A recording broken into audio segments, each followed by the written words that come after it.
ಯಾವುದರಲ್ಲಿ ಒಂದು ಮಾರ್ಕ್ ಕಮ್ಮಿ ಆಯಿತು ಅಂತ? ಸೋಷಲಲ್ಲಿ ಟೀಚರ್ಸ್ ಎಲ್ಲ ತುಂಬ ಕೋಆಪ್ರೇಟ್ ಮಾಡಿದ್ದಾರೆ. ಅಂದರೆ ನನಗೆ ಸ್ಟಾರ್ಟಿಂಗಿಂದಲೇ ಟೆಸ್ಟ್ಸ್ ಎಲ್ಲ ಹೀಗೆ ಮಾಡಿ ಕ್ಲಾಸಲ್ಲಿ ಸ್ಟಡಿ ಮೆಟೀರಿಯಲ್ ಕ್ವಶನ್ ಪೇಪರ್ಸ್ ಎಲ್ಲ ಕೊಟ್ಟಿದ್ದಾರೆ. 625 ಸಿಕ್ಕಿದವರದ್ದು ಪೇಪರ್ ಎಲ್ಲ ನಮಗೆ ನೋಡಲಿಕ್ಕೆಲ್ಲ ಸಿಕ್ಕಿತು. ತುಂಬ ಖುಷಿಯಾಗಿದೆ. ಎಕ್ಸ್ಪೆಕ್ಟೇಷನ್ ಇತ್ತು, ತುಂಬ ಕಡೆಯಿಂದ ಎಕ್ಸ್ಪೆಕ್ಟೇಷನ್ಸ್ ಇತ್ತು. HM ಕಡೆಯಿಂದ ಟೀಚರ್ಸ್ ಕೂಡ ಒಳ್ಳೆ ಮಾಡ್ಬೋದು, ಒಳ್ಳೆ ರ್ಯಾಂಕ್ಸ್ ಅದು ಮಾರ್ಕ್ಸ್ ಸಿಗ್ಬೋದು ಅಂತ ಎಕ್ಸ್ಪೆಕ್ಟೇಷನ್ಸ್ ಇತ್ತು. ಮುಖ್ಯವಾಗಿ ಈ ಶಾಲೆಯ HM ಇರ್ಬೋದು ಮತ್ತು ಅವಳ ಸ್ಕೂಲ್ ಟೀಚರ್ಸ್ ಎಲ್ಲ, ಉಪಾಧ್ಯಾಯರು ಸತೀಶ್ ಕುಮಾರ್ ರೈ ಅವರು, ಇವರೆಲ್ಲ ಬಹಳ ಮುತುವರ್ಜಿಯಿಂದ ಅವಳ ಮೇಲೆ ಭರವಸೆಯನ್ನು ಇಟ್ಕೊಂಡಿದ್ರು. 623 ಅಂಕಗಳು ಬರುತ್ತೆ ಅಂತ ಎಕ್ಸ್ಪೆಕ್ಟೇಷನ್ ಇತ್ತಾ? ಹಾಂ, ಅಂದರೆ 620 ಅಬವ್ ಅಂತ ಇತ್ತು. ಟೀಚರ್ಸ್ ತುಂಬ ಸಪೋರ್ಟ್ ಮಾಡಿದ್ದಾರೆ. ಅಂದರೆ ನಮಗೆ ಬೇಕಾದ ಟೈಮಲ್ಲೆಲ್ಲ ಈ ಅರ್ಥ ಆಗೋದನ್ನೆಲ್ಲ ಸರಿ ಅರ್ಥ ಮಾಡಿಸ್ತಿದ್ರು. ಫೋನ್ ಬೇಕಾದರೆ ಮಾಡಿ ಕೇಳ್ಬೋದಿತ್ತು. ಇಲ್ಲಿ ಶಾಲೆಗೆ ಹಾಕಿದ್ರೆ ಸಂಸ್ಕೃತಿ ಒಂದು ಸಿಗ್ತದೆ ಮಕ್ಕಳಿಗೆ, ಒಳ್ಳೆ ಸಂಸ್ಕೃತಿ ಸಿಕ್ಕಿತ್ತು ಇಲ್ಲಿ. ನೆಕ್ಸ್ಟ್ ನನಗೆ ಕೂಡ ಹಾಗೆ ಮಾಡಬೇಕು ಅಂತ ಛಲ ಇದೆ. ಟೀಚರ್ಸ್ನ ತುಂಬ ಸಪೋರ್ಟ್ ಮಾಡಿದ್ರಾಯ್ತು. ಅಮ್ಮ ಹೇಳುವಾಗ ಓದ್ತಿದ್ದೆ. ಆದರೆ ಅವನಿಗೆ ಕೆಪಾಸಿಟಿ ಇತ್ತು ತೆಗೆಯುವಂಥದ್ದು. ಸ್ಕೂಲ್ ಕಡೆಯಿಂದ ಹೇಗಿತ್ತು ಸಪೋರ್ಟ್? ತುಂಬ ಸಪೋರ್ಟ್ ಮಾಡ್ತಾ ಇದ್ರು. ಮಗ ಖುಷಿ ಆಯಿತು ಮಾರ್ಕ್ ತೆಗೆದಕ್ಕೆ.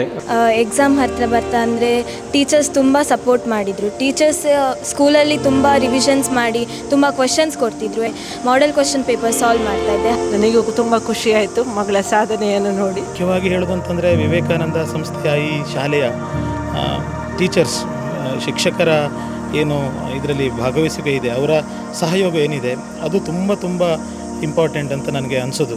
ಈ ಸಾಧನೆ ಹಿಂದೆ ವಿದ್ಯಾರ್ಥಿಗಳ ಶ್ರಮ, ನನ್ನ ಅಧ್ಯಾಪಕರ ಪರಿಶ್ರಮ, ನನ್ನ ಮಾರ್ಗದರ್ಶಿ ಮಂಡಳಿಯ ಮಾರ್ಗದರ್ಶನ, ನನ್ನ ಎಲ್ಲ ಪೋಷಕ ಬಂಧುಗಳ ಸಹಕಾರ. ಒಟ್ಟಾರೆಯಾಗಿ ನಮ್ಮಲ್ಲಿ 243 ವಿದ್ಯಾರ್ಥಿಗಳು ಪರೀಕ್ಷೆಯನ್ನು ಬರೆದಿದ್ದರು. 49 ಮಂದಿ ವಿದ್ಯಾರ್ಥಿಗಳು 600ಕ್ಕಿಂತ ಹೆಚ್ಚಿನ ಅಂಕಗಳನ್ನು ಪಡ್ಕೊಂಡಿದ್ದಾರೆ. ವಿದ್ಯಾರ್ಥಿ ಜೀವನದಲ್ಲಿ ಹಲವು ಪರೀಕ್ಷೆಗಳ ಜೊತೆಗೇನೆ ಮಹತ್ತರವಾದ ಘಟ್ಟ ಅಂತ ಹೇಳಿದರೆ ಅದು SSLC 2024-25ನೇ ಸಾಲಿನ SSLC ಪರೀಕ್ಷೆಯ ಫಲಿತಾಂಶ ಪ್ರಕಟ ಆಗಿದೆ. ದಕ್ಷಿಣ ಕನ್ನಡ ಜಿಲ್ಲೆ ರಾಜ್ಯಕ್ಕೆ ಪ್ರಥಮ, ಹಾಗೆಯೇ ಪುತ್ತೂರು ತಾಲೂಕು ಜಿಲ್ಲೆಗೆ ಪ್ರಥಮ ಸ್ಥಾನವನ್ನು ಪಡ್ಕೊಂಡಿರುವಂಥದ್ದು. ಹಾಗಾಗಿ ಹಲವಾರು ವಿದ್ಯಾಸಂಸ್ಥೆಗಳು ಉತ್ತಮವಾದ ಫಲಿತಾಂಶವನ್ನು ದಾಖಲು ಮಾಡಿಕೊಂಡಿದೆ. ನಮ್ಮ ಪುತ್ತೂರಿನ ವಿವೇಕಾನಂದ ಆಂಗ್ಲ ಮಾಧ್ಯಮ ವಿದ್ಯಾಸಂಸ್ಥೆ 100% ಫಲಿತಾಂಶವನ್ನು ಈ ವರ್ಷ ಕೂಡ ಕಾಯ್ದಿರಿಸಿಕೊಂಡಿದೆ. ಹಲವಾರು ವಿದ್ಯಾರ್ಥಿಗಳು ಉತ್ತಮವಾದ ಫಲಿತಾಂಶವನ್ನು ಪಡ್ಕೊಂಡು ಕಮಾಲ್ ಮಾಡಿದ್ದಾರೆ. ಇದರಲ್ಲಿ ಕೂಡ ರಾಜ್ಯಕ್ಕೆ 2ನೇ ರ್ಯಾಂಕನ್ನು ಈ ಒಂದು ವಿದ್ಯಾಸಂಸ್ಥೆಯ ವಿದ್ಯಾರ್ಥಿನಿ ಪಡ್ಕೊಂಡಿದ್ದಾರೆ, ಚಿನ್ಮಯಿ ಅವರು. ಹಾಗಾಗಿ ವಿದ್ಯಾಸಂಸ್ಥೆಯಲ್ಲಿ ಸಂಭ್ರಮ ಹೇಗಿದೆ ಅಂತ ನೋಡಬೇಕು, ಪೋಷಕರು ಎಷ್ಟು ಖುಷಿಯಲ್ಲಿದ್ದಾರೆ, ವಿದ್ಯಾರ್ಥಿಗಳ ಸಂಭ್ರಮ ಹೇಗಿದೆ, ಇವೆಲ್ಲವನ್ನ ಕೂಡ ಕೇಳ್ಕೊಂಡು ನೋಡ್ಕೊಂಡು ಬರೋಣ ಬನ್ನಿ. 624 ಅಂಕಗಳನ್ನು ಪಡ್ಕೊಂಡು ರಾಜ್ಯಕ್ಕೆ 2ನೇ ರ್ಯಾಂಕನ್ನು ಪಡ್ಕೊಂಡಿರುವಂತಹ ಚಿನ್ಮಯಿ ಅವರಿದ್ದಾರೆ. ಅವರ ಪೇರೆಂಟ್ಸ್ ಕೂಡ ಇದ್ದಾರೆ, ಮಾತಾಡಿಸ್ಬೇಕು. ನಮಸ್ತೆ. ಕಂಗ್ರಾಟ್ಸ್. ಓಕೆ, ಯಾವುದರಲ್ಲಿ ಒಂದು ಮಾರ್ಕ್ ಕಮ್ಮಿ ಆಯಿತು ಅಂತ? ಸೋಷಲಲ್ಲಿ. MCQ. ಹೌದು, MCQ ಅಲ್ಲಿ ರಾಂಗ್ ಆದದ್ದು. ಓಕೆ, ಎಕ್ಸ್ಪೆಕ್ಟ್ ಮಾಡಿದ್ರಾ ಇಷ್ಟೊಂದು ಅಂಕಗಳು ಬರುತ್ತೆ, ರಾಜ್ಯಕ್ಕೆ 2ನೇ ರ್ಯಾಂಕ್ ಬರುತ್ತೆ ಅಂತ? 620 ಮೇಲೆ ಬರ್ತದಂತ ಅಂದ್ಕೊಂಡಿದ್ದೆ. ಎಲ್ಲಾದರೂ ತಪ್ಪಿ ಎಲ್ಲಾದರೂ ಬೇರೆದ್ರಲ್ಲಿ ಮಾರ್ಕ್ ಹೋದರೆ ಅಂತ ನನಗೆ ಹೆದರಿಕೆ ಇತ್ತು, ಬಟ್ ಹೋಗಲಿಲ್ಲ. ಸೆಲೆಬ್ರೇಷನ್ ಎಲ್ಲ ಹೇಗಿತ್ತು ಮನೆಯಲ್ಲಿ? ನಿನ್ನೆ ಇತ್ತು, ಚಾಕ್ಲೇಟ್ ಎಲ್ಲ ತಂದ್ವಿ ಅಷ್ಟೇ. ಓಕೆ, ವಿದ್ಯಾಸಂಸ್ಥೆಯ ಬಗ್ಗೆ ಏನು ಹೇಳ್ತೀರಾ? ಟೀಚರ್ಸ್ ಎಲ್ಲ ತುಂಬ ಕೋಆಪ್ರೇಟ್ ಮಾಡಿದ್ದಾರೆ. ಅಂದರೆ ನನಗೆ ಸ್ಟಾರ್ಟಿಂಗಿಂದಲೇ ಟೆಸ್ಟ್ಸ್ ಎಲ್ಲ ಹೀಗೆ ಮಾಡಿ ಕ್ಲಾಸಲ್ಲಿ ಸ್ಟಡಿ ಮೆಟೀರಿಯಲ್ ಕ್ವಶನ್ ಪೇಪರ್ಸ್ ಎಲ್ಲ ಕೊಟ್ಟಿದ್ದಾರೆ. ಪ್ರೀವಿಯಸ್ ಸ್ಟೂಡೆಂಟ್ಸ್ನವರು ಜಾಸ್ತಿ 625 ಸಿಕ್ಕಿದವರದ್ದು ಪೇಪರ್ ಎಲ್ಲ ನಮಗೆ ನೋಡಲಿಕ್ಕೆಲ್ಲ ಸಿಕ್ಕಿತ್ತು. ಟೀಚರ್ಸ್ ಎಲ್ಲ ಕೋಆಪರೇಟ್ ಮಾಡಿದ್ದಾರೆ ತುಂಬ. ನಿಮ್ಮ ಫೇವ್ರೇಟ್ ಸಬ್ಜೆಕ್ಟ್ ಅಂದರೆ ಯಾವುದು? ಸೈನ್ಸ್ ಮತ್ತು ಮ್ಯಾಥ್ಸ್. ಓಕೆ ಮೇಡಮ್, ನೀವೇನು ಹೇಳ್ತೀರಿ? ತುಂಬ ಖುಷಿಯಾಗಿದೆ. ಎಕ್ಸ್ಪೆಕ್ಟೇಷನ್ ಇತ್ತು, ತುಂಬ ಕಡೆಯಿಂದ ಎಕ್ಸ್ಪೆಕ್ಟೇಷನ್ಸ್ ಇತ್ತು. HM ಕಡೆಯಿಂದ ಟೀಚರ್ಸ್ ಕೂಡ ಒಳ್ಳೆ ಮಾಡ್ಬೋದು, ಒಳ್ಳೆ ರ್ಯಾಂಕ್ಸ್ ಅದು ಮಾರ್ಕ್ಸ್ ಸಿಗ್ಬೋದು ಅಂತ ಎಕ್ಸ್ಪೆಕ್ಟೇಷನ್ಸ್ ಇತ್ತು. ಮನೆಯಲ್ಲಿ ಕೂಡ ಎಕ್ಸ್ಪೆಕ್ಟೇಷನ್ಸ್ ಇತ್ತು. ಸೊ ಯಾರಿಗೂ ಡಿಸಪಾಯಿಂಟ್ ಮಾಡಲಿಲ್ಲ ಅನ್ನುವ ಸ್ಯಾಟಿಸ್ಫ್ಯಾಕ್ಷನ್ ಇದೆ. ಮತ್ತು ಖುಷಿ ಸಹ 624 ಸಿಕ್ಕಿದ್ದಕ್ಕೆ ತುಂಬ ಖುಷಿಯಾಗಿದೆ. ನನಗೆ ಅವಳು ಹೇಳಿದಾಗೆ 620 ಮೇಲೆ ಬರ್ಬೋದು ಅಂತ ಭರವಸೆ ಇತ್ತು. ಹಾಗೆ ಈ ಸ್ಟಡಿ ಮಾಡಲಿಕ್ಕೆ ಮುಖ್ಯವಾಗಿ ಈ ಶಾಲೆಯ HM ಇರ್ಬೋದು ಮತ್ತು ಅವಳ ಸ್ಕೂಲ್ ಟೀಚರ್ಸ್ ಎಲ್ಲ, ಅವರ ಪ್ರಶಾಂತ್ ಸರ್ ಇರ್ಬೋದು, ಅವರ ಕ್ಲಾಸ್ ಟೀಚರ್, ಹಾಗೆ ಮುಖ್ಯೋಪಾಧ್ಯಾಯರು ಸತೀಶ್ ಕುಮಾರ್ ರೈ ಅವರು, ಇವರೆಲ್ಲ ಬಹಳ ಮುತುವರ್ಜಿಯಿಂದ ಅವಳ ಮೇಲೆ ಭರವಸೆಯನ್ನು ಇಟ್ಕೊಂಡಿದ್ರು. ಅದನ್ನು ಹುಸಿ ಮಾಡಲಿಲ್ಲ. ಹಾಗೆ ನಮಗೆ ಪೇರೆಂಟ್ಸ್ ಆಗಿ ನಮಗೂ ಖುಷಿ, ನಮ್ಮ ತಂದೆ ತಾಯಿ, ಅವಳ ಅಜ್ಜ ಅಜ್ಜಿ ಎಲ್ಲರಿಗೂ ಖುಷಿಯಾಗಿದೆ. ಹಾಗೆ ಈ ಶಾಲೆಗೂ ಒಳ್ಳೆಯ ಕೀರ್ತಿಯನ್ನು ತಂದುಕೊಟ್ಟಿದ್ದಾರೆ. ಓಕೆ, ಎಕ್ಸಾಮ್ ಹತ್ತಿರ ಬರ್ತಾ ಇದೆ ಅಂತ ಹೇಳಿದಾಗ ಪ್ರಿಪರೇಷನ್ ಎಲ್ಲ ಹೇಗಿರ್ತಿತ್ತು ಅದರ ಬಗ್ಗೆ ಹೇಳೋದಾದ್ರೆ? ಅಂದರೆ ನಮಗೆ ಸ್ಟಡಿ ಹಾಲಿಡೇಸ್ ಮಾರ್ಚ್ ಸ್ಟಾರ್ಟಿಂಗಿಂದ ಕೊಟ್ಟಿದ್ದಾರೆ. ಸೊ ಆ ಟೈಮಿಂದಲೇ ನಾನು ದಿನಕ್ಕೆ 8 ಅವರ್ಸ್ ಓದ್ತಿದ್ದೆ. ಮತ್ತು ಹೀಗೆ ಫ್ರೀ ಟೈಮ್ ಅಂದರೆ ಓದಿ ಅಂದರೆ ಬುಡಿಯುವಾಗ ಸ್ವಲ್ಪ ಬೋರ್ ಆಗುವಾಗ ನಾನು ಎಕ್ಸಸೈಸ್ ಮಾಡ್ತಿದ್ದೆ ಮತ್ತು ನಾವೆಲ್ಸ್ ಓದ್ತಿದ್ದೆ. ಸೊ ಹಾಗೆ ಪಾಠ ಬಿಟ್ಟು ಪಠ್ಯೇತರ ಚಟುವಟಿಕೆ ಯಾವುದೆಲ್ಲ ಇದ್ರಿ? ನಾನು NCCಯಲ್ಲಿದ್ದೆ 2 ವರ್ಷ. ಮತ್ತು ಹೀಗೆ ಡ್ರಾಯಿಂಗ್ ಎಲ್ಲ ಮಾಡ್ತಿದ್ದೆ ಮನೆಯಲ್ಲಿ. ಹಾಗೆ ತಂದೆ ತಾಯಿ ಇಬ್ಬರು ಕೂಡ ಡಾಕ್ಟರ್, ಹಾಗಾಗಿ ನಿಮ್ಮ ಕನಸು ಏನಿದೆ ಅಂತ ಮುಂದೆ? ನಾನು ಸಹ ಒಂದು ಆ ಫೀಲ್ಡಲ್ಲಿ ಸೈನ್ಸ್ ತಗೊಂಡು PCMB ತಗೊಂಡು ಅದೇ ಫೀಲ್ಡಲ್ಲಿ ಹೋಗುವಂತಿದ್ದೇನೆ. ಸೊ ನೋಡಬೇಕಷ್ಟೇ. ಓಕೆ, ಇಷ್ಟು ಒಳ್ಳೆ ಅಂಕಗಳನ್ನು ಪಡ್ಕೊಂಡಿರೋದ್ರಿಂದಾಗಿ ಮುಂದೆ ಬರುವಂಥ ವಿದ್ಯಾರ್ಥಿಗಳಿಗೆ ಏನಾದರೂ ಟಿಪ್ಸ್ ಕೊಡೋದಾದರೆ ಏನು ಹೇಳೋದಕ್ಕೆ ಇಷ್ಟಪಡ್ತೀರಾ? ತುಂಬ ಮಕ್ಕಳು ಸ್ಟಾರ್ಟಿಂಗಲ್ಲೇ ಇದು ಟೆಕ್ಸ್ಟ್ ಬುಕ್ಕನ್ನೆಲ್ಲ ಓದೋದಿಲ್ಲ. ಅವರು ಬರೀ ನೋಟ್ಸನ್ನು ಓದಿಕೊಂಡು ಎಕ್ಸಾಮ್ ಬರೀತಾರೆ. ಸೊ ಟೆಕ್ಸ್ಟ್ ಬುಕ್ಕನ್ನು ಜಾಸ್ತಿ ಓದಿದರೆ ಜಾಸ್ತಿ ಅಂಕ ಪಡಿಬೋದು. ನೋಟ್ಸ್ ಬರೀ ಇದು ಮಾಡಬಾರ್ದು. Okay, thank you. ನೀವು ಬ್ಯುಸಿ ಇದ್ದು ಕೂಡ ನಮಗೆ ಸಿಕ್ಕಿದ್ದೀರಾ, ಥ್ಯಾಂಕ್ ಯು. ಹಾಗೆಯೇ ಮುಂದೆ ಏನೆಲ್ಲ ಕನಸಿದೆ ಅದೆಲ್ಲ ಈಡೇರಲಿ ಅಂತ ನಾವು ಆಶಿಸ್ತೀವಿ. Thank you. 625ರಲ್ಲಿ 623 ಅಂಕಗಳನ್ನು ಪಡ್ಕೊಂಡಿರುವಂತಹ ಮಾನ್ಯ ಎಂ ಅವರಿದ್ದಾರೆ. ಅವರ ಪೇರೆಂಟ್ಸ್ ಕೂಡ ಇದ್ದಾರೆ, ಮಾತಾಡಿಸ್ಬೇಕು. ನಮಸ್ತೆ. First of all congrats. Okay, 2 mark ಯಾವುದರಲ್ಲಿ ಕಮ್ಮಿ ಆಗಿದ್ದು? ಇಂಗ್ಲೀಷಲ್ಲಿ ಒಂದು ಮತ್ತು ಸೈನ್ಸಲ್ಲಿ ಒಂದು. ಅಂದ್ಕೊಂಡಿದ್ರಾ ಅದರಲ್ಲಿ ಕಮ್ಮಿ ಬರ್ಬೋದು ಅಂತ? ಸೈನ್ಸ್ ಅಂದ್ಕೊಂಡಿದ್ದೆ, ಇಂಗ್ಲೀಷ್ ಇರಲಿಲ್ಲ. ಓಕೆ, 623 ಅಂಕಗಳು ಬರುತ್ತೆ ಅಂತ ಎಕ್ಸ್ಪೆಕ್ಟೇಷನ್ ಇತ್ತಾ? ಹಾಂ, ಅಂದರೆ 620 ಅಬವ್ ಅಂತ ಇತ್ತು. ಹಾಗೆ 1 ಮಾರ್ಕ್ ಹೋಗಿದೆ ಸೈನ್ಸಲ್ಲಿ. ಹಾಗೆ 624 ಎಕ್ಸ್ಪೆಕ್ಟೇಷನ್ ಇತ್ತು. ಎಕ್ಸಾಮ್ ಎಲ್ಲ ಹೇಗಿತ್ತು? ಎಕ್ಸಾಮ್ಸ್ ಈಸಿ ಇತ್ತು. ಹಾಗೆ ಎಲ್ಲ ಎಕ್ಸಾಮ್ಸ್ ಕೂಡ. ನಿಮ್ಮ ಫೇವ್ರೆಟ್ ಸಬ್ಜೆಕ್ಟ್ ಯಾವುದು? ಫೇವ್ರೆಟ್ ಅಂತ ಸೋಷಿಯಲ್ ಜಾಸ್ತಿ ಇಷ್ಟ ಆಗ್ತದೆ. ಹಾಗೆ ಅದು. ಓಕೆ, ವಿದ್ಯಾಸಂಸ್ಥೆಯ ಬಗ್ಗೆ ಏನು ಹೇಳ್ತೀರಾ? ಹೇಗಿತ್ತು ಎಕ್ಸಾಮ್ ಹತ್ರ ಬಂದಾಗ ಎಲ್ಲ ಸಪೋರ್ಟ್ ಹೇಗಿತ್ತು? ಸಪೋರ್ಟ್, ಟೀಚರ್ಸ್ ತುಂಬ ಸಪೋರ್ಟ್ ಮಾಡಿದ್ದಾರೆ. ಅಂದರೆ ನಮಗೆ ಬೇಕಾದ ಟೈಮಲ್ಲೆಲ್ಲ ಈ ಅರ್ಥ ಆಗೋದನ್ನೆಲ್ಲ ಸರಿ ಅರ್ಥ ಮಾಡಿಸ್ತಿದ್ರು. ಫೋನ್ ಬೇಕಾದರೆ ಮಾಡಿ ಕೇಳ್ಬೋದಿತ್ತು ಅವರಿಗೆ. ಹೀಗೆ ಪೇರೆಂಟ್ಸ್ ಕೂಡ ಸಪೋರ್ಟ್ ಮಾಡ್ತಿದ್ರು. ಹೆಡ್ ಮಾಸ್ಟರ್, ಮ್ಯಾನೇಜ್ಮೆಂಟ್ ಅವರೆಲ್ಲ ಹೀಗೆ ಸಪೋರ್ಟ್ ಮಾಡ್ತಿದ್ರು. ಓಕೆ, ನಿಮ್ಮ ಪೇರೆಂಟ್ಸ್ ಇದ್ದಾರೆ, ನೀವೇ ಪರಿಚಯ ಮಾಡಿಕೊಡಿ. ಅವರ ಹೆಸರು ಏನು ಮಾಡ್ಕೊಂಡಿದ್ದಾರೆ? ಅಪ್ಪ ಉಮೇಶ್ ಅಪ್ಪಿ ಅಂತ ಕೃಷಿಕರು. ಅಮ್ಮ ವಾರಿಜಾ ಮನೆಯಲ್ಲೇ ಇದ್ದಾರೆ, ಗೃಹಿಣಿಯಾಗಿದ್ದಾರೆ. ತಮ್ಮ ಚಿನ್ಮಯ್ ಅಂತ 7th ಸ್ಟ್ಯಾಂಡರ್ಡಲ್ಲಿ ಇದೇ ಸ್ಕೂಲಲ್ಲಿದ್ದಾನೆ. ಚಿರಾಗ್ ಇದೇ 7th ಸ್ಟ್ಯಾಂಡರ್ಡ್. ಹಾಗೆ ಅಪ್ಪ ಅಮ್ಮನ ಕಡೆಯಿಂದ ಎಷ್ಟು ಸಪೋರ್ಟ್ ಇತ್ತು ನಿಮಗೆ ಅಂತ? ಇಷ್ಟೊಂದು ಒಳ್ಳೆ ಅಂಕ ಬರಬೇಕು ಅಂತ ಹೇಳಿದರೆ ಸ್ಕೂಲ್ ಕಡೆಯಿಂದ ಇದ್ದಾಗೇ ಪೇರೆಂಟ್ಸ್ ಕಡೆಯಿಂದ ಸಪೋರ್ಟ್ ಬೇಕಾಗುತ್ತೆ. ಹೇಗಿತ್ತು ಸಪೋರ್ಟ್? ಅದೇ ಬೆಳಿಗ್ಗೆಲ್ಲ ಅಂದರೆ ಬೇಗ ಎಬ್ಬಿಸ್ತಿದ್ದು, ಅಂದರೆ ನಾನು ಎದ್ದೇಳಿಲ್ಲ ಅಂದರೆ ಎಬ್ಬಿಸ್ತಿದ್ರು. ಹಾಗೆ ಮತ್ತು ಜಾಸ್ತಿ ಇದು ಸ್ಟ್ರೆಸ್ ಅಂತ ಕೊಡ್ತಿರಲಿಲ್ಲ. ಹೀಗೆ ಫ್ರೀಯಾಗಿ ಓದಲಿಕ್ಕೆ ಬಿಡ್ತಿದ್ರು. ಹಾಗೆ ತುಂಬ ಸಪೋರ್ಟ್ ಮಾಡ್ತಿದ್ರು. ಎಕ್ಸಾಮ್ ಹತ್ತಿರ ಬರುವಾಗ ಸಹ ಎಲ್ಲ. ಏನು ಹೇಳ್ತೀರಾ ಅಪ್ಪ ಅಮ್ಮನಿಗೆ? ಥ್ಯಾಂಕ್ ಯು ಅಂತ. ಏನು ಕನಸಿದೆ ಅವರಿಗೆ? ನೀವು ಏನಾಗಬೇಕು ಅನ್ನೋದು ಕನಸಿದೆ ಅವರಿಗೆ? IAS ಅಲ್ಲಿ ಹಾಗೆ ಮುಂದೆ ಹೋಗಬೇಕಂತ. IAS officer. ನನಗೆ ಸಹ ಅದರಲ್ಲಿ ಇಂಟ್ರೆಸ್ಟ್ ಇರೋದು. ಹಾಗೆ. ಓಕೆ, ಎಕ್ಸಾಮ್ ಹತ್ತಿರ ಬರ್ತಾ ಇದೆ ಅಂತ ಹೇಳಿದಾಗ ಪ್ರಿಪರೇಷನ್ ಎಲ್ಲ ಹೆಂಗೆ ಮಾಡ್ಕೊಳ್ತಾ ಇದ್ದೀವಿ? 3 ಅವರ್ಸ್ ಓದ್ತಿದ್ದೆ. ಮತ್ತು ಟೀಚರ್ಸ್ ಎಲ್ಲ ಮಾಡೆಲ್ ಕ್ವೆಶ್ಚನ್ ಪೇಪರ್ಸ್ ಎಲ್ಲ ತಂದು ಕೊಡ್ತಿದ್ರು. ಹಾಗೆ ಅದನ್ನು ಸಾಲ್ವ್ ಮಾಡ್ತಾ ಇದ್ದೆ. ಓಕೆ ಅಮ್ಮ, ನೀವು ಹೇಳಬೇಕು ಮಗಳ ಸಾಧನೆ. ತುಂಬ ಖುಷಿ ಆಗ್ತಿದೆ. ಅಂದರೆ ನಾವು 1ನೇ ಕ್ಲಾಸಿಗೆ ಫಸ್ಟ್ ಸ್ಟ್ಯಾಂಡರ್ಡಿಗೆ ಹಾಕಿದ್ದು. ನಾವು ಅಂಗನವಾಡಿಗೆ LKG UKGಗೆ ಬಂದಿರಲಿಲ್ಲ. ಇಲ್ಲಿಗೆ ಅಂಗನವಾಡಿಗೆ ಹಾಕಿದ್ದು. ಅಲ್ಲಿ ಒಂದು ಒಳ್ಳೆ ಟೀಚರ್ ನಮಗೆ ಸಿಕ್ಕಿದ್ರು. ಎಲ್ಲ ಅವಳಿಗೆ ಧೈರ್ಯ ತುಂಬಿದ್ದವರೇ ಅಲ್ಲಿ. ಮತ್ತು ತುಂಬ ಇಲ್ಲಿ ಶಾಲೆಗೆ ಹಾಕಿದ ಸಂಸ್ಕೃತಿ ಒಂದು ಸಿಗ್ತದೆ ಮಕ್ಕಳಿಗೆ. ಒಳ್ಳೆ ಸಂಸ್ಕೃತಿ ಸಿಕ್ಕಿತ್ತು ಇಲ್ಲಿ. ಅವಳಿಗೆ ಬೇಕಾದ ಸಂಸ್ಕೃತಿ ಎಲ್ಲ ಖುಷಿಯಾಗಿದೆ ನಮಗೆ ಒಟ್ರಾಸ್.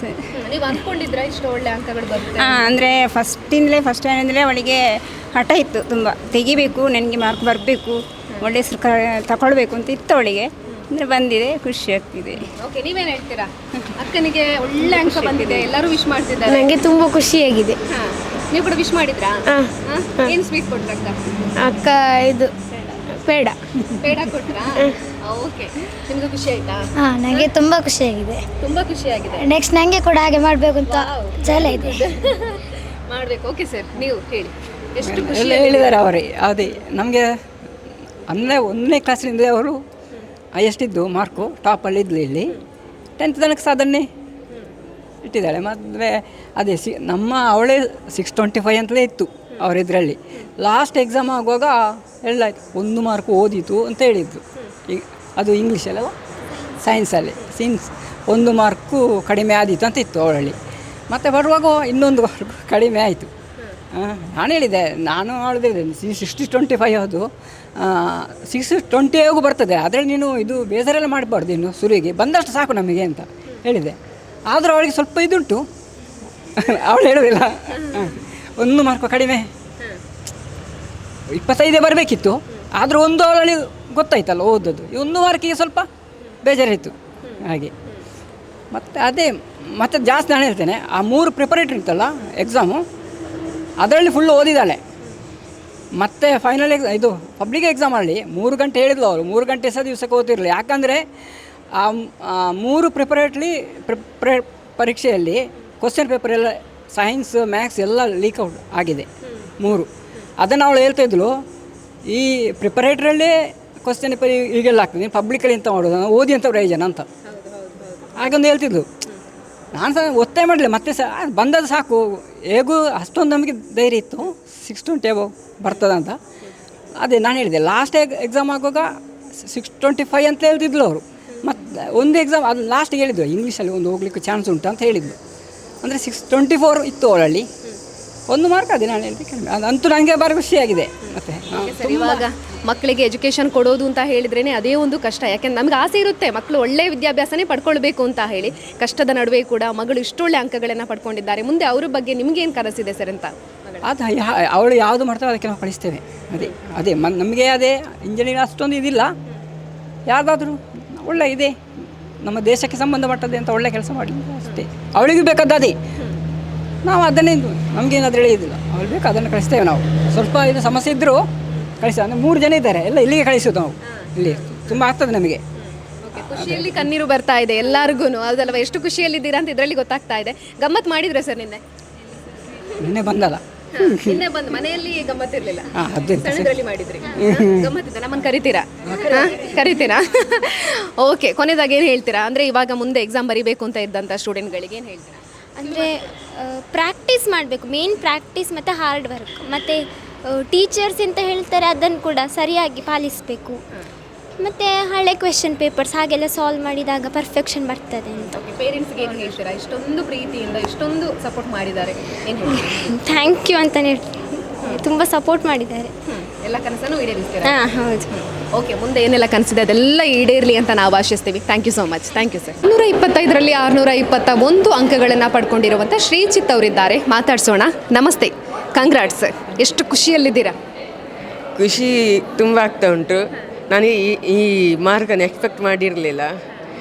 ನನಗೆ ಈ ಮಾರ್ಕ್ ಬಂದದಕ್ಕೆ ನಾನು ಅಪ್ಪ ಅಮ್ಮನಿಗೆ ಫುಲ್ ಥ್ಯಾಂಕ್ಸ್ ಹೇಳಬೇಕು ಅಂತಿದ್ದೇನೆ. ಮತ್ತು ಟೀಚರ್ಸ್ನ ತುಂಬ ಸಪೋರ್ಟ್ ಮಾಡಿದ್ರಾಯಿತು. ನಾನು ರಿಯಲಾಗಿ ನಾನು ಸರಿ ಓದ್ತಿರಲಿಲ್ಲ ಮನೆಯಲ್ಲಿ ಸಹ. ನನಗೆ ಹೇಗೆ ಮಾರ್ಕ್ ಬಂತು ಅಂತ ಹೇಳಲಿಕ್ಕಾಗೋದಿಲ್ಲ. ನಾನು 610 615 ಜಾಸ್ತಿ ಹೇಳಿ. ಫೇವ್ರೆಟ್ ಸಬ್ಜೆಕ್ಟ್ ಹೇಳಿದ್ದು ಲ್ಯಾಂಗ್ವೇಜ್, ಸಂಸ್ಕೃತ ಮತ್ತು ಮ್ಯಾಥ್ಸ್. ಓದೋದಕ್ಕೆ ಅಂತಾನೆ ಎಷ್ಟು ಟೈಮ್ ಕೊಡ್ತಾ ಇದ್ರಿ? ಅಂದರೆ ನೀವು ಹೇಳಿದ್ರಿ ಜಾಸ್ತಿ ಓದ್ತಿರ್ಲಿಲ್ಲ ಅಂತ, ಹಾಗಾಗಿ ಎಷ್ಟು ಟೈಮ್ ಕೊಡ್ತೀರಿ? ಟೈಮ್ ಅಂತ ಹೇಳಿರ್ತೇನೆ, ಅಮ್ಮ ಹೇಳುವಾಗ ಓದ್ತಿದ್ದೆ ಅಷ್ಟು. ಓಕೆ, ಹಾಗಾದ್ರೆ ಈ ಮಾರ್ಕ್ಸ್ ಎಲ್ಲನೂ ಅಮ್ಮನಿಗೆ ಸೇರಬೇಕು, ಯಾಕಂತ ಹೇಳಿದ್ರೆ ಅಮ್ಮ ಓದಿ ಹೇಳಿದಾಗ ಓದ್ತಿದ್ದು. ಓಕೆ ಮೇಡಮ್, ಏನು ಹೇಳ್ತೀರಾ? ಮಗ ಒಳ್ಳೆ ಅಂಕಗಳನ್ನು ಪಡ್ಕೊಳ್ಳಿ. ತುಂಬ ಖುಷಿ ಉಂಟು. ಆದರೆ ಅವನಿಗೆ ಕೆಪಾಸಿಟಿ ಇತ್ತು ತೆಗೆಯುವಂಥದ್ದು, ಅದನ್ನು ಹೊರ ತೆಗಿಲಿಕ್ಕೆ ನಾನು ಪ್ರಯತ್ನ ಪಟ್ಟೆ ಅಷ್ಟೇ. ಸ್ವಲ್ಪ ಓದಿದರೆ ಅವನಿಗೆ ಬರ್ತದೆ. ತುಂಬ ಮಕ್ಕಳಾಗಿ ಉಳಿದ ಮಕ್ಕಳಾಗಿ ಇಡೀ ದಿವಸ ಕೂತು ಓದಬೇಕು ಅಂತೆಲ್ಲ ಇಲ್ಲ. ಅವನು ದಿವಸಕ್ಕೆ 1 ಗಂಟೆ ಓದಿದರೆ ಅಷ್ಟು ಓದಿದರೂ ಸಾಕು. ಓದಿದ್ದನ್ನು ಅವನು ಕರೆಕ್ಟಾಗಿ ಮೈಂಡಲ್ಲಿ ಇಟ್ಟಿರ್ತಾನೆ. ಅದಕ್ಕೋಸ್ಕರ ನಾನು ಕಷ್ಟಪಟ್ಟೆ ಅಷ್ಟೇ ಲಾಸ್ಟು 2 ಮಂತ್ಸ್. ಅದಕ್ಕೆ ನಾನು ಎಕ್ಸ್ಪೆಕ್ಟ್ ಮಾಡಿದ್ದೆ, ಅವ ಮಾಡಲಿಲ್ಲ ಅಂತ ಅವನೇ ಹೇಳ್ತಾನೆ. ಆದರೆ ನನಗೆ ಸಾಮಾನ್ಯ ಅವನೇ ಪ್ರತಿ ಎಕ್ಸಾಮ್ ಬರೆದು ಬಂದಾಗ ಹೇಳ್ತಿದ್ದ ಎಷ್ಟು ಹೋಗಿದೆ, ಎಷ್ಟು ಬರ್ಬೋದು ಅಂತ ಹೇಳಿ. ಅದರಲ್ಲಿ ನಾನು 615 ಅಬೌವ್ ಅಂತ ಯೋಚನೆ ಮಾಡಿದ್ದೆ. ಆದರೆ ಅವ ಹೇಳ್ತಿದ್ದ, ಅಮ್ಮ 4 ಮಾರ್ಕ್ಸ್ 100% ಹೋಗಿದೆ, ಆದರೆ ಉಳಿದದ್ದು ಗೊತ್ತಿಲ್ಲ ನನಗೆ ಅಂತ ಹೇಳ್ತಾ ಇದ್ದ. ಕಮ್ಮಿ ಬಂದರೆ ಎಂತ ಮಾಡಲಿಕ್ಕೆ ಆಗೋದಿಲ್ಲ, ಆದರೆ 4 ಮಾರ್ಕ್ಸ್ ಅದೇ ಥರ ಬಂತು. 4 ಮಾರ್ಕ್ಸೇ ಹೋದ ಅದರಲ್ಲಿ. ಖಂಡಿತವಾಗ್ಲು, ಯಾಕೆಂತ ಹೇಳಿದರೆ ಅಷ್ಟೊಂದಾಗಿ ಓದ್ತಾ ಇರಲಿಲ್ಲ ಅಂತ ಹೇಳಿದರು. ಅಷ್ಟೊಂದಾಗಿ ಎಫರ್ಟ್ ಹಾಕಿ ಓದ್ತಿದ್ರೆ ಖಂಡಿತವಾಗ್ಲೂ ಔಟ್ ಆಫ್ ಔಟೇ ಬರ್ತಾ ಇತ್ತು. ಓಕೆ, ಕಾಲೇಜ್ ಸ್ಕೂಲ್ ಕಡೆಯಿಂದ ಹೇಗಿತ್ತು ಸಪೋರ್ಟ್? ತುಂಬ ಸಪೋರ್ಟ್ ಮಾಡ್ತಾಯಿದ್ರು. ಫಸ್ಟ್ ಪ್ರಿಪರೇಟರಿಯಾಗಿ ನಾನು ಕ್ಲಾಸ್ ಮಿಸ್ಸಲ್ಲಿ ಮಾತಾಡ್ತಾ ಇರುವಾಗ ಹೇಳ್ತಾ ಇದ್ದೆ, ಅವನಿಗೆ ಕ್ಯಾಲಿಬರ್ ಉಂಟು ಮೇಡಮ್, ನಾನು 620 ಅಬೌವ್ ತೆಗಿಸಿ ಕೊಡ್ತೇನೆ ನಾನು ಸ್ಕೂಲಿಗೆ ಅಂತ ನಾನು ಮಾತು ಕೊಟ್ಟಿದ್ದೆ. ಅದು ಇವತ್ತು ಹೇಳಿದ್ರು ಅವರು, ನೀವು ಹೇಳಿದ್ರಾಯ್ತಲ್ಲ ಅಂತ ಹೇಳಿ. ಮತ್ತು ಸ್ಕೌಟ್ ಆ್ಯಕ್ಟಿವಿಟೀಸ್ ತುಂಬ ಹೋಗ್ತಾ ಇದ್ದ, ವಯಲಿನ್ ಮತ್ತು ಬೇರೆ ಬೇರೆ ಆ್ಯಕ್ಟಿವಿಟೀಸಲ್ಲೇ ಇದ್ದದ್ದು ಅವನು. ಹಾಗೆ ಕ್ಲಾಸಲ್ಲಿ ಕೂತ್ಕೊಳ್ತಾ ಇದ್ದದ್ದು ಕಮ್ಮಿ. ಹಾಗೆ ಅವರು ಸ್ಕೌಟ್ ಮೇಡಮ್ ಅಂತ ಹೇಳ್ತಾ ಇದ್ದರು, ಅವನು ತೆಗಿತಾನೆ, ತಲೆಬಿಸಿ ಮಾಡಬೇಡಿ, ಯಾವುದ್ರಲ್ಲೂ ಇರಲಿ, ಅವನಿಗೆ ನನಗೆ ಹಾಪ್ ಉಂಟು ಅವನ ಮೇಲೆ ತುಂಬ ಅಂತ ಹೇಳ್ತಾ ಇದ್ರು. ನೀವೇನು ಹೇಳ್ತೀರಾ ಮಗನ ಮಗ ಖುಷಿ ಆಯಿತು ಮಾರ್ಕ್ ತೆಗೆದಕ್ಕೆ. ಒಳ್ಳೆ ಮಾರ್ಕ್ ಬಂದಿದೆ. ಅವನು ಎಕ್ಸ್ಪೆಕ್ಟ್ ಮಾಡಿದ್ದಕ್ಕಿಂತ ಒಳ್ಳೆ ಮಾರ್ಕ್ ಬಂದಿದೆ. ಅದಕ್ಕೆ ನಾನು ಅವನಿಗೆ ಖುಷಿ ಆಯಿತು ನಮಗೆ. ಏನ ಮಗನ ಬಗ್ಗೆ ಕನಸಿದೆ ಅಂತ? ನಾನು ಏನು ಕನಸು ಅಂತ ಹಾಗೆ ಇಟ್ಕೊಳ್ಳಿಲ್ಲ. ಅವನು ಏನು ಮಾಡ್ತಾನೆ ಅದಕ್ಕೆ ಫುಲ್ ಸಪೋರ್ಟ್ ಇದೆ. ಆದರೆ ಅವನದೊಂದು ಸಣ್ಣದಿರುವಾಗಲೂ ಒಂದು ಆಸೆ ಇದ್ದದ್ದು IAS ಮಾಡಬೇಕು ಅಂತೇಳಿ. ಬಟ್ ಅವನಿಗೆ ಸೈನ್ಸ್ ತಗೊಂಡು ಮುಂದೆ ಹೋಗಿ ಇಂಜಿನಿಯರಿಂಗ್ ಎಲ್ಲ ಮಾಡಿ ಮತ್ತೆ ಆದರೂ IAS ಒಂದು ಫೈನಲ್ ಗೋಲ್. ಅದಕ್ಕೆ ಫುಲ್ ಸಪೋರ್ಟ್ ಮಾಡ್ತೇವೆ. ಓಕೆ, ನೀವು ಹೇಳಬೇಕು. ಅಮ್ಮ ಹೇಳಿದರು ವಿದ್ಯಾಸಂಸ್ಥೆಯಿಂದ ಫುಲ್ ಸಪೋರ್ಟ್ ಇತ್ತು ಅಂತ, ನೀವು ಹೇಳಿ. ಹೌದು, ನನ್ನ ಕ್ಲಾಸ್ ಟೀಚರ್ ಆಗಲಿ ಬೇರೆ ಸಬ್ಜೆಕ್ಟ್ ಟೀಚರ್ಸ್ ಆಗಲಿ ನಾನು ಕ್ಲಾಸಲ್ಲಿ ಇಲ್ಲದಾಗಾದರೂ ಡೌಟ್ ಇದ್ದರೆ ಕೇಳಿದರೆ ಅವರು ಫುಲ್ ಹೇಳಿಕೊಡ್ತಿದ್ರು. ಮತ್ತು ನೋಟ್ಸ್ ಕಂಪ್ಲೀಟ್ ಮಾಡಲಿಕ್ಕಾದರೂ ಎಲ್ಲದಕ್ಕೂ ನನಗೆ ಹೆಲ್ಪ್ ಮಾಡ್ತಿದ್ರು. ಮತ್ತು ನನಗೆ ಸ್ಟಡಿ ಮೆಟೀರಿಯಲ್ಸ್ ಆಗಲಿ ಇದು ನನಗೆ ಕೊಡ್ತಿದ್ರು. ಅವರು ಮೊಬೈಲಲ್ಲಿ ಕಳಿಸೋದು ಹಾಗೆಲ್ಲ ಮಾಡ್ತಿದ್ರು. ಅಮ್ಮ ಹೇಳಿದಾಗೇನೆ ಹೌದು, IAS ಮಾಡಬೇಕು ಅಂತೇಳಿ ಕನಸು ನನ್ನದು. ಇಂಜಿನಿಯರಿಂಗ್ ಮಾಡಿ ಹಾಗೆ ಇನ್ನು PU ಅಲ್ಲಿ JEE ಕ್ರ್ಯಾಕ್ ಮಾಡಬೇಕು ಅಂತೇಳಿ ಇದ್ದೇನೆ. ಓಕೆ, ನಮ್ಮ ಕಡೆಯಿಂದ ಕೂಡ ಆಲ್ ದಿ ಬೆಸ್ಟ್. ಏನೆಲ್ಲ ಕನಸಿದೆ ಅದೆಲ್ಲ ಈಡೇರಲಿ. ನಿಮ್ಮ ಸಪೋರ್ಟ್ ಖಂಡಿತವಾಗ್ಲೂ ಸದಾ ಇರುತ್ತೆ ಅನ್ನೋವಂಥ ನಂಬಿಕೆ ಕೂಡ ನಮಗೆ ಇದೆ. Thank you so much. Samanvita Bhat ಇದ್ದಾರೆ. ಇವರು 625ರಲ್ಲಿ 621 ಅಂಕಗಳನ್ನು ಪಡ್ಕೊಂಡಿದ್ದಾರೆ. ಮಾತಾಡಿಸ್ಬೇಕು. ಅವರ ಪೇರೆಂಟ್ಸ್ ಕೂಡ ಇದ್ದಾರೆ. ನಮಸ್ತೆ.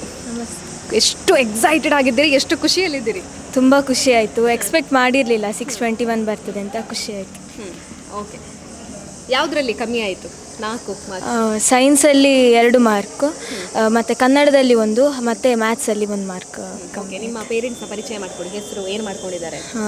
ಅಪ್ಪನ ಹೆಸರು ಗುರುರಾಜ್ ಅಂತ. ಇವರು ವಿವೇಕಾನಂದ ಫಾರ್ಮಸಿ ಕಾಲೇಜಲ್ಲಿ ಪ್ರಿನ್ಸಿಪಲ್ ಆಗಿದ್ದಾರೆ. ಅಮ್ಮನ ಹೆಸರು ಶ್ರೀದೇವಿ ಅಂತ. ಇವರು ಡೆಂಟಿಸ್ಟ್. ಓಕೆ, ಎಕ್ಸಾಮ್ ಹತ್ರ ಬರ್ತಾ ಇದೆ ಅಂತ ಹೇಳಿದಾಗ ಪ್ರಿಪರೇಷನ್ ಎಲ್ಲ ಹೆಂಗೆ ಮಾಡ್ಕೊಳ್ತಾ ಇದ್ರಿ? ಎಕ್ಸಾಮ್ ಹತ್ತಿರ ಬರ್ತಾ ಅಂದರೆ ಟೀಚರ್ಸ್ ತುಂಬ ಸಪೋರ್ಟ್ ಮಾಡಿದರು. ಟೀಚರ್ಸ್ ಸ್ಕೂಲಲ್ಲಿ ತುಂಬ ರಿವಿಷನ್ಸ್ ಮಾಡಿ ತುಂಬ ಕ್ವಶನ್ಸ್ ಕೊಡ್ತಿದ್ರು, ಎಕ್ಸ್ಟ್ರಾ ಕ್ವಶನ್ಸ್ ಕೊಡ್ತಿದ್ರು. ಅದನ್ನು ಸಾಲ್ವ್ ಮಾಡ್ತಾಯಿದ್ದೆ.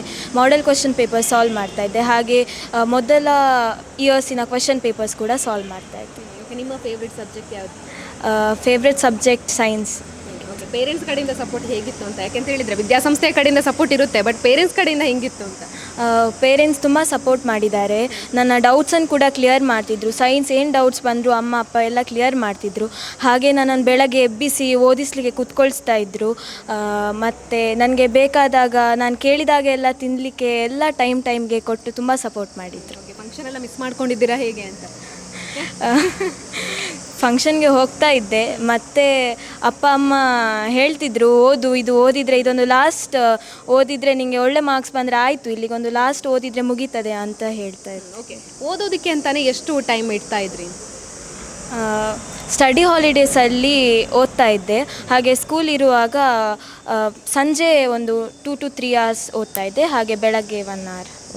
ಮೇಡಮ್, ನೀವೇನು ಹೇಳ್ತೀರಿ? ನನಗೂ ತುಂಬ ಖುಷಿ ಆಯಿತು ಮಗಳ ಸಾಧನೆಯನ್ನು ನೋಡಿ. ಅವಳ ಕೆಪಾಸಿಟಿಗೆ ತುಂಬ ಅವಳ ತಗೊಂಡ ಮಾರ್ಕ್ ಸರಿಯಾಗಿ ಉಂಟು ಅಂತ ಅನ್ನಿಸ್ತದೆ. ಸರ್, ನೀವೇನು ಹೇಳ್ತೀರಾ? ಎಕ್ಸ್ಪೆಕ್ಟ್ ಮಾಡಿದ್ರಾ ಇದಕ್ಕಿಂತ ಜಾಸ್ತಿನೇ ಇತ್ತಾ ಅಂತ? ತುಂಬ ಖುಷಿ ಆಯಿತು.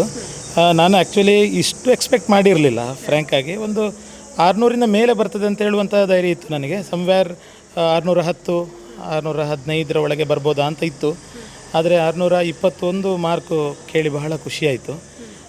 ಮುಖ್ಯವಾಗಿ ಹೇಳೋದಂತಂದರೆ ವಿವೇಕಾನಂದ ಸಂಸ್ಥೆಯ ಈ ಶಾಲೆಯ ಟೀಚರ್ಸ್, ಶಿಕ್ಷಕರ ಏನು ಇದರಲ್ಲಿ ಭಾಗವಹಿಸುವಿಕೆ ಇದೆ, ಅವರ ಸಹಯೋಗ ಏನಿದೆ ಅದು ತುಂಬ ಇಂಪಾರ್ಟೆಂಟ್ ಅಂತ ನನಗೆ ಅನಿಸೋದು. ಯಾಕೆಂತಂದರೆ ಪ್ರತಿ ಹಂತದಲ್ಲಿಯೂ ಕೂಡ ಪರೀಕ್ಷೆಯ ಕೊನೆಯ ಮೊಮೆಂಟ್ ತನಕ ಅವರು ಮಾಡಿದಂತಹ ಸಪೋರ್ಟ್ಸ್ಗಳನ್ನು ಮರೀಲಿಕ್ಕೆ ಸಾಧ್ಯವೇ ಇಲ್ಲ.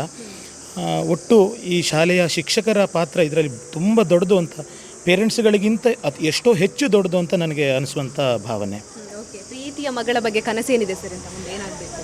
ಮಗಳಿಗೆ ನಾನು ಇದೇ ಮಾಡು ಅದೇ ಮಾಡು ಅಂತ ನಾನು ಯಾವ ಒತ್ತಡವನ್ನು ಹಾಕಲಿಲ್ಲ. ಯಾಕೆಂತಂದರೆ ಶಿಕ್ಷಕ ವೃತ್ತಿಯಲ್ಲಿ ಇರುವವನು ನಾನು. ಸ್ವಾಭಾವಿಕವಾಗಿ ಅವರಿಗೆ ಏನು ಇಂಟ್ರೆಸ್ಟ್ ಇದೆ, ಅವರವರ ಇಂಟ್ರೆಸ್ಟ್ ಏನಿದೆ ಅದರಲ್ಲಿ ಮಾಡು ಅಂತ ಹೇಳ್ತಾ ಇದ್ದೆ. ಅವಳಿಗೆ ಸ್ವಲ್ಪ ಮೆಡಿಕಲ್ ಸೈನ್ಸಸಲ್ಲಿ ಓದಬೇಕು ಅಂತ ಇಂಟ್ರೆಸ್ಟ್ ಇದೆ. ಆ ಕಾರಣಕ್ಕಾಗಿ ಅವಳಿಗೇನು ಖುಷಿ ಇದೆ ಅದಕ್ಕೆ ಬೇಕಾಗುವಂಥ ಸಪೋರ್ಟ್ಸ್ಗಳನ್ನು ನಾವು ಮಾಡ್ತೇವೆ ಅಂಥೇಳಿ ಅಂದ್ಕೊಂಡಿದ್ದೇನೆ. ನೀವು ಡಾಕ್ಟರ್ ಫೀಲ್ಡ್, ಹಾಗಾಗಿ ಮಗಳನ್ನ ಕೂಡ ಅಲ್ಲಿಗೆ ಹೇಗೆ ಹೇಳ್ತೀರಾ ಹೇಗೆ ಅಂತ? ಹಾಗೇನಿಲ್ಲ, ಅವಳ ಇಂಟ್ರೆಸ್ಟ್ ಥರ ಹೋಗಲಿ ಅಂತ ನಾನು ಸಹ ಇಷ್ಟಪಡ್ತೇನೆ. ಅವಳಿಗೂ ಅದರ ಆ ಫೀಲ್ಡಲ್ಲಿ ನೋಡಲಿಕ್ಕೆ ಮಾಡಲಿಕ್ಕೆ ಇಂಟ್ರೆಸ್ಟ್ ಉಂಟು. ಮತ್ತು ನನ್ನ ಅಣ್ಣ ಡಾಕ್ಟ್ರು, ಯೂರಾಲಜಿಸ್ಟ್, ಹಾಗೆ ಅವನನ್ನು ನೋಡಿ ಅವಳು ಆ ಫೀಲ್ಡನ್ನು ಚೂಸ್ ಮಾಡಿಲ್ಲ ಅಂತ ಅನಿಸ್ತದೆ. ಹಾಗೆ ಓಕೆ, ನೀವು ಇಷ್ಟೊಂದು ಒಳ್ಳೆ ಅಂಕ ಪಡ್ಕೊಂಡಿರೋದ್ರಿಂದಾಗಿ ಮುಂದೆ ಎಕ್ಸಾಮ್ ಬರೆಯುವಂಥ ಮಕ್ಕಳಿಗೆ ಕಿವಿ ಮಾತು ಕೊಡೋದಾದರೆ ಏನು ಹೇಳೋದು? ಟೀಚರ್ಸ್ನ ಮಾತನ್ನು ಸರಿಯಾಗಿ ಕೇಳಿ ಅವರು ಹೇಳುವ ಗೈಡೆನ್ಸನ್ನು ಸರಿ ಫಾಲೋ ಮಾಡಿದರೆ ನಮಗೆ ಸಕ್ಸಸ್ ಖಂಡಿತ ಸಿಗ್ತದೆ. ಅವರು ಹೇಳುವ ಪ್ರತಿ ಮಾತನ್ನು ಫಾಲೋ ಮಾಡಬೇಕು ಅಂತ ಹೇಳಲಿಕ್ಕೆ ಇಷ್ಟ. ಓಕೆ, ನಿಮ್ಮ ಕನಸು ಏನೆಲ್ಲ ಇದೆ ಅದೆಲ್ಲ ಈಡೇರಲಿ. ಆಲ್ ದಿ ಬೆಸ್ಟ್ ಅಂತ ಹೇಳ್ತೀನಿ. Thank you. ಪ್ರತಿ ವರ್ಷದಂತೆ ಈ ವರ್ಷ ಕೂಡ 100% ರಿಸಲ್ಟ್. ಹಾಗಾಗಿ ಈ ಒಂದು ಸಂಭ್ರಮ ಹೇಗಿದೆ ಅಂತ ವಿದ್ಯಾರ್ಥಿಗಳ ಸಾಧನೆಯ ಬಗ್ಗೆ? ಒಂದು ಅವರ್ಣನೀಯ ಆನಂದವನ್ನು ನಮಗೆ ಈ ರಿಸಲ್ಟ್ ನೀಡಿದೆ. ವಿದ್ಯಾರ್ಥಿಗಳ ಸಾಧನೆ ಖಂಡಿತವಾಗಿ ನಮಗೆ ಖುಷಿ ತಂದಿದೆ. ಈ ಸಾಧನೆ ಹಿಂದೆ ವಿದ್ಯಾರ್ಥಿಗಳ ಶ್ರಮ, ನನ್ನ ಅಧ್ಯಾಪಕರ ಪರಿಶ್ರಮ, ನನ್ನ ಮಾರ್ಗದರ್ಶಿ ಮಂಡಳಿಯ ಮಾರ್ಗದರ್ಶನ, ನನ್ನ ಎಲ್ಲ ಪೋಷಕ ಬಂಧುಗಳ ಸಹಕಾರ, ಇಲಾಖೆಯ ಕಾಲಕಾಲಕ್ಕೆ ನೀಡಿದ ಮಾರ್ಗದರ್ಶನ ಮತ್ತು ಸೂಚನೆಗಳು, ಇದೆಲ್ಲವನ್ನು ಕೂಡ ನಾನು ಕೃತಜ್ಞತಾಪೂರ್ವಕವಾಗಿ ಸ್ಮರಿಸಿಕೊಳ್ತಾ ಇದ್ದೇನೆ. ಶ್ರೀದೇವರ ಅನುಗ್ರಹದಿಂದ ನಮಗಿದು ಪ್ರಾಪ್ತ ಆಗಿದೆ ಅಂತ ಭಾವಿಸಿದ್ದೇನೆ. ಎಷ್ಟು ವಿದ್ಯಾರ್ಥಿಗಳು ಪರೀಕ್ಷೆಯನ್ನು ಬರೆದಿದ್ರು? ಅದರಲ್ಲಿ ಎಷ್ಟು ವಿದ್ಯಾರ್ಥಿಗಳಿಗೆ 600 ಅಬೌವ್ ಬಂದಿದೆ? ಒಟ್ಟಾರೆಯಾಗಿ ನಮ್ಮಲ್ಲಿ 243 ವಿದ್ಯಾರ್ಥಿಗಳು ಪರೀಕ್ಷೆಯನ್ನು ಬರೆದಿದ್ದರು. ಎಲ್ಲ 243 ವಿದ್ಯಾರ್ಥಿಗಳು ಪಾಸಾಗುವುದರೊಂದಿಗೆ 121 ವಿದ್ಯಾರ್ಥಿಗಳು ಡಿಸ್ಟಿಂಕ್ಷನನ್ನು ಪಡ್ಕೊಂಡಿದ್ದಾರೆ. ಅವರಲ್ಲಿ 49 ಮಂದಿ ವಿದ್ಯಾರ್ಥಿಗಳು 600ಕ್ಕಿಂತ ಹೆಚ್ಚಿನ ಅಂಕಗಳನ್ನು ಪಡ್ಕೊಂಡಿದ್ದಾರೆ. ಉತ್ತಮ ಅಂಕ ಪಡೆದ ವಿದ್ಯಾರ್ಥಿಗಳಿಗೆ ಏನು ಹೇಳ್ತೀರಾ? ಅದರ ಜೊತೆಗೇನೆ ಕಮ್ಮಿ ಬಂತು ಅಂತ ಬೇಜಾರು ಮಾಡ್ಕೊಳ್ಳೋಂಥ ವಿದ್ಯಾರ್ಥಿಗಳಿಗೆ ಏನು ಹೇಳ್ತೀರಾ? ಹೆಚ್ಚು ಅಂಕ ಪಡೆದ ವಿದ್ಯಾರ್ಥಿಗಳು ಇನ್ನೂ ಹೆಚ್ಚಿನ ಬದ್ಧತೆಯಿಂದ, ಇನ್ನೂ ಹೆಚ್ಚಿನ ನಿಖರತೆಯಿಂದ ತಮ್ಮ ವಿದ್ಯಾಭ್ಯಾಸವನ್ನು ಮುಂದುವರಿಸಿಕೊಂಡು ತಮ್ಮ ಏನು ಆಲೋಚನೆಗಳಿವೆ, ಏನು ಯೋಚನೆಗಳಿವೆ ಅವುಗಳೆಲ್ಲವನ್ನು ಸಾಧಿಸುವಂಥ ಪ್ರಯತ್ನವನ್ನು ಮಾಡುವಂತೆ ಅವರಿಗೆ ದೇವರು ಅನುಗ್ರಹಿಸಲಿ ಅಂತ ಪ್ರಾರ್ಥಿಸ್ತೇನೆ. ಜೊತೆಯಲ್ಲಿ ಕಮ್ಮಿ ಬಂದ ವಿದ್ಯಾರ್ಥಿಗಳು ಅಂಕಗಳಲ್ಲೇನೋ ಕಮ್ಮಿ ಆಗಿರಬಹುದು, ಓವರ್ ಆಲ್ ಆಗಿ ನೋಡೋದಾದರೆ ಅವರೆಲ್ಲರೂ ಕೂಡ ಪ್ರತಿಭಾನ್ವಿತರೆ. ಅವರ ಕ್ಷೇತ್ರಗಳು ಬೇರೆ ಬೇರೆ ಇದ್ದವು. ಕೆಲವರು ಸ್ಕೌಟ್ ಆ್ಯಂಡ್ ಗೈಡ್ಸಲ್ಲಿ ತುಂಬ ಪ್ರತಿಭಾನ್ವಿತರಿದ್ದರು, ಕೆಲವರು ಸ್ಪೋರ್ಟ್ಸಲ್ಲಿದ್ದರು, ಕೆಲವರು ಕರಿಕ್ಯುಲರ್ ಆ್ಯಕ್ಟಿವಿಟೀಸ್, ಸಭಾ ಕಾರ್ಯಕ್ರಮ ನಿರ್ವಹಿಸೋದು, ಇಂಥದ್ರಲ್ಲೆಲ್ಲ ತುಂಬ ಪರಿಣಾಮಕಾರಿಯಾಗಿ ತೊಡಗಿಸಿಕೊಂಡ ವಿದ್ಯಾರ್ಥಿಗಳೇ. ಅಂಕಗಳೇನೋ ಸ್ವಲ್ಪ ಕಮ್ಮಿ ಆಗಿದೆ. ಹಾಗಂತ ಅವರು ಇಲ್ಲಿ ಕೂಡ ಹಿಂಜರಿಕೆಯನ್ನು ಇಟ್ಕೊಳ್ಳೋ ಯಾವುದೇ ಅವಶ್ಯಕತೆಗಳು ಇಲ್ಲ. ಮುಂದೊಂದಿನ ಸಮಾಜದಲ್ಲಿ ಅವರು ಮೇನ್ ಸ್ಟ್ರೀಮಲ್ಲಿ ಉಳಿದವರಿಗಿಂತ ದಂಡಿಗರಾಗಿ ಅಥವಾ ಒಂದು ಕೈ ಹೆಚ್ಚಾಗಿ ಖಂಡಿತ ಮುಂದೆ ಬರ್ತಾರೆ ಎಂಬ ವಿಶ್ವಾಸ ನನಗಿದೆ. ವಿವೇಕಾನಂದ ಆಂಗ್ಲ ಮಾಧ್ಯಮ ವಿದ್ಯಾಸಂಸ್ಥೆ 100% ರಿಸಲ್ಟನ್ನು ಪಡೆಯುತ್ತೆ ಅನ್ನೋವಂಥದ್ದು ಪ್ರತಿಯೊಬ್ಬರು ಕೂಡ ಎಕ್ಸ್ಪೆಕ್ಟ್ ಮಾಡುವಂಥದ್ದೇ. ಅದೇ ರೀತಿಯಾಗಿ ಈ ವರ್ಷ ಕೂಡ 100% ರಿಸಲ್ಟನ್ನು ಪಡ್ಕೊಂಡಿದೆ. ಅದರ ಜೊತೆಗೇ ರ್ಯಾಂಕ್ ಕೂಡ ಈ ಒಂದು ವಿದ್ಯಾಸಂಸ್ಥೆಗೆ ಇರೋವಂಥದ್ದು. ಯಾರೆಲ್ಲ ಉತ್ತಮವಾದ ಅಂಕಗಳನ್ನು ಪಡ್ಕೊಂಡಿದ್ದೀರಾ, ಪಾಸ್ ಆಗಿದ್ದೀರಾ, ಅವರೆಲ್ಲರಿಗೂ ಕೂಡ ಆಲ್ ದಿ ಬೆಸ್ಟ್ ಹೇಳೋದಕ್ಕೆ ಇಷ್ಟಪಡ್ತೀವಿ. ಅದರ ಜೊತೆಗೇನೆ ಪ್ರತಿಯೊಬ್ಬರ ಜೀವನ ಕೂಡ ಉಜ್ವಲವಾಗಿರಲಿ ಅಂತ ಹೇಳ್ತಾ ಇವತ್ತಿನ ಕಾರ್ಯಕ್ರಮವನ್ನು ಮುಗಿಸ್ತಾ ಇದ್ವಿ. ಕ್ಯಾಮ್ರಾ ಪರ್ಸನ್ ಲತೀಶ್ ಜೊತೆ ಸುಮಿತ್ರಾ ಬಿ, ಸುದ್ದಿ ನ್ಯೂಸ್, ಪುತ್ತೂರು.